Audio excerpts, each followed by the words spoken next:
সাইয়েদনা আমর ইবনে আল আস রাদিয়াল্লাহু তাআলা আনহুকে পাঠিয়েছেন মিশরে। মিশরে একটা দৌড় প্রতিযোগিতা হতো। ওই দৌড় প্রতিযোগিতায় আমর ইবনে আল আস রাদিয়াল্লাহু তাআলা আনহুর ছেলে অংশগ্রহণ করেছে, কিন্তু এক মিশরি ওই দৌড় প্রতিযোগিতায় চ্যাম্পিয়ন হয়ে গেছে। রানার্স আপ হয়েছে আমর ইবনে আল আসের ছেলে। এবার মিশরি ফার্স্ট আর গভর্নরের ছেলে সেকেন্ড। রাগের চোটে আমর ইবনে আল আসের ছেলে ওই মিশরির মাথার মধ্যে একটা বাড়ি মেরেছে। মিশরি বলে, আমার মাল্লা কেন? তুমি খেলায় পারো না, আমার মাল্লা কেন? কয় আনা ইবনুল আকরামিন, আমি গভর্নরের পোলা, আমি যা বলবো এটাই হবে, আমার উপরে কথা নাই। মিশরি ওইখানে আর ঝগড়া বাঁধায় নাই, মনে দুঃখ নিয়ে মদিনায় চলে আসলেন। এসে বললেন, আমিরুল মুমিনিন, আপনি আমর ইবনে আল আস রাদিয়াল্লাহু তাআলা আনহুকে মিশরের গভর্নর বানিয়ে পাঠিয়েছেন। একটা প্রতিযোগিতায় আমি চ্যাম্পিয়ন হয়েছি, ওনার ছেলে হয়েছে রানার আপ। কেন সে চ্যাম্পিয়ন হতে পারে নাই? এই কারণে আমার মাথায় লাঠি দিয়ে 3টা বাড়ি মেরেছে। বিচারটা দিছে কার দরবারে? কথা বুঝেন নাই বোধহয়? ওমর ফারুকের দরবার। ওমর ফারুক বললেন, তাই আগামী বছরের অমুক তারিখ আমি সব গভর্নরদেরকে ডেকে হিসাব নিতে, ওই দিন তুই থাকবি, পারবি না? মিশরে বলে, পারবো, মানে অবশ্যই পারবো। ওই দিন 7 রাজ্য থেকে 7 গভর্নর হাজির, গভর্নরদের ছেলেরাও হাজির, মিশরীয় হাজির। 7 গভর্নরের কাছ থেকে 7 এলাকার খোঁজ খবর নেয়ার পরে ওমরে ফারুক বললেন, আইনাল মিসরি, মিশরি লোকটা কই, এদিকে আয়। মিশরি সামনে আসার পরে বলল, আমর ইবনে আল আস, তুমি মিশরের গভর্নর, তোমার ছেলে সহ তুমি আসো। আমর ইবনে আল আস এসে সামনে বসে রইলেন। এবার বললেন, ও আমর ইবনে আল আসের ছেলে, তুমি নাকি ইবনুল আকরামিন গভর্নরের ছেলে, তুমি যা বলবা মিশরে নাকি তাই হবে, তোমার নাকি অনেক দাপট।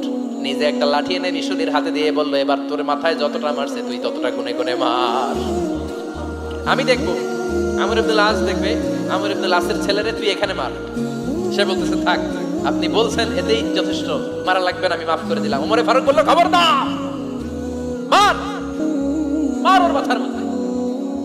মিশরি ওমরে ফারুকের ধমক শুনে ভয়ে ভয়ে 3টা বাড়ি মারল। এই বাড়ি মারা দেখেও ওমরে ফারুকের হৃদয় ঠান্ডা হয় নাই। লজ্জায় আমর ইবনে আল আস, বয়স হয়ে গিয়েছে, সাহাবা, মাথা তখন টাক, মাথায় চুল নাই, লজ্জায় মাথাটা হেট হয়ে মাথাটা নিচু করে রেখেছে। এবার রাগের চোটে ওমরে ফারুক বললেন, এবার আমর ইবনে আল আসের টাক মাথার মধ্যে একটা মার, মার। কেন ছেলেকে শিক্ষা দিতে পারে নাই? ইয়া আমর ইবনে আল আস, মাতা জাআলতুমুন নাস আবিদা, তোমরা কখন মিশরীদেরকে নিজেদের দাস বানায় নিলা? ওয়াকাদ ওয়ালাদাতুম উম্মুহুম আহরারা, আর ওদের মায়েরা তো ওদেরকে স্বাধীন সন্তান হিসেবে প্রসব করেছে।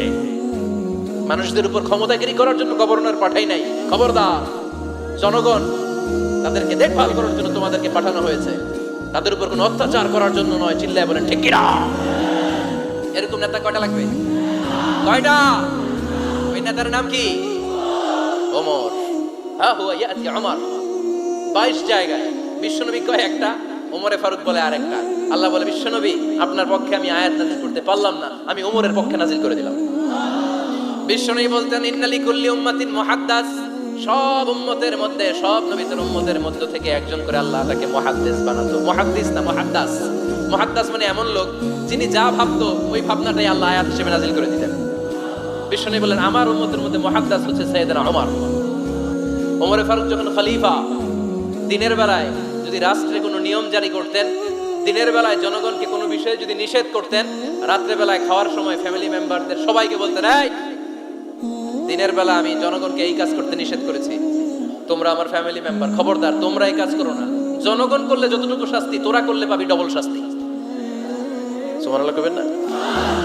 আমাদের নেতারা ওই বাড়ির বিচার করে, ওই বাড়ির মাইয়ার বিচার, ওই বাড়ির পোলার বিচার, নিজের পোলা গাঞ্জা টানে, আসরা নাই, নিজের মেয়ে অপরাধ করে, আসরা নাই।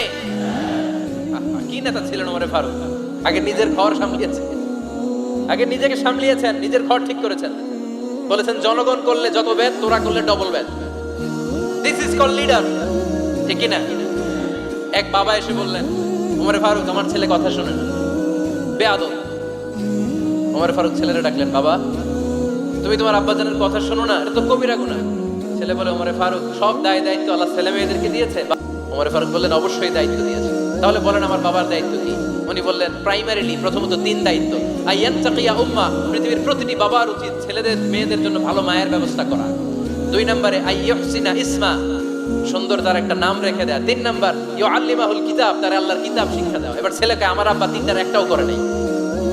এবার ওমরে ফারুক রেগে গেলেন, বাবার কাঁধে ধরলেন, বললেন তুই ছেলের জন্য বিচার নিয়ে আসলি, তোর তিনটা দায়িত্বের একটাও তুই পালন করিস নাই। ছেলে বলে আমিরুল মুমিনিন, আমার মা নর্তকী, আমার মা মাজুসি, আমার মায়ের মধ্যে কোনো আদব কাদব নাই, সুন্দরী দেখে আমার মা রে বাবা বিয়ে করছে, আমার মায়ের কাছ থেকে জীবনে কিছু শিখি নাই।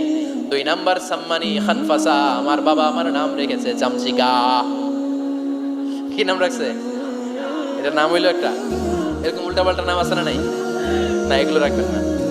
আব্দুল্লাহ রাখবেন, আব্দুর রহমান রাখবেন, আর একটা কি বলছি আজকে, হুযাইফা রেখে দিয়ে পারবেন। ওয়ালাম ইউআল্লিমনি হারফাম মিন কিতাবিল্লাহ, আমিরুল মুমিনিন। শুধু তাই না, আল্লাহর কোরআনের একটা অক্ষর আমার বাবা কোনোদিন আমারে শিক্ষা দেয় নাই। ওমর ফারুক রেগে গেলেন, এবার বাবার কান্দে দইরা মারতে শুরু করলেন, তুই পোলার নামে বিচার নিয়ে আইছিস, তোরে মার দিমু আগে। এরকম নেতার দরকার আছে না নাই? মদিনায় এক লোক তার বউরে রাগের চোটে 100 তালাক দিয়ে ফেলছে। কয় তালাক দেওয়ার নিয়ম কয়টা? দিছে কয়টা?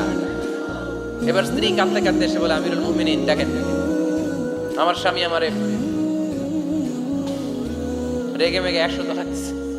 ওমর ফারুক বললেন দইরা নিয়ে এটারে নিয়ে আসা হলো। ওমর ফারুক বললেন কয়টা তালাক দিয়েছো? কয় 100টা। কেন দিছো? কয় মাথা গরম আছিল। এরকম আছে না? তালাক দেওয়ার সময় সব তালাক, তুই তালাক, তোর মা তালাক, তোর বোন তালাক, সব তালাক। তালাক দিবে ওয়াইফ রে, দিতেছে সবাই রে। তোমার ফারুক বললেন দিবে 3টা, 100টা দিলা কেন? কয় মেজাজ গরম ছিল। কয় দাঁড়া, আত-তালাকু মিন শাআইরিল্লাহ, তালাক হচ্ছে আল্লাহর দেয়া বিধানের একটা নিদর্শন, এটা নিয়ে তুই খামখেয়ালি করলি। আমার রায় শোন, আমার রায় হচ্ছে 3 তালাকে তোর বউ তালাক, বাকি 97 তালাক তোর পিঠের উপরে পড়বে। এরকম বিচারের দরকার আছে না নাই? এরকম দৃষ্টান্তমূলক বিচার যদি বাংলার জমিনে দেয়া হতো, আর কোন নারী ধর্ষিতা হতো, আর কোন নারীকে অ্যাসিড মারা হতো, আর কোন নারী যৌতুকের জন্য কান্না করত? একটা আমল লাগবে, বেশি না। কয়টা লাগবে? তিনি গভর্নর সিস্টেম চালু করেছিলেন, governor system, Islamic State. Bahrain, ইয়ামান, মিসর, কুফা, বসরা, মক্কা, মদিনা, এই 7 জায়গায় 7 জন গভর্নর পাঠিয়েছেন, তাদের থেকে তথ্য নিতেন। এই গভর্নর সিস্টেম উনি বানিয়েছেন।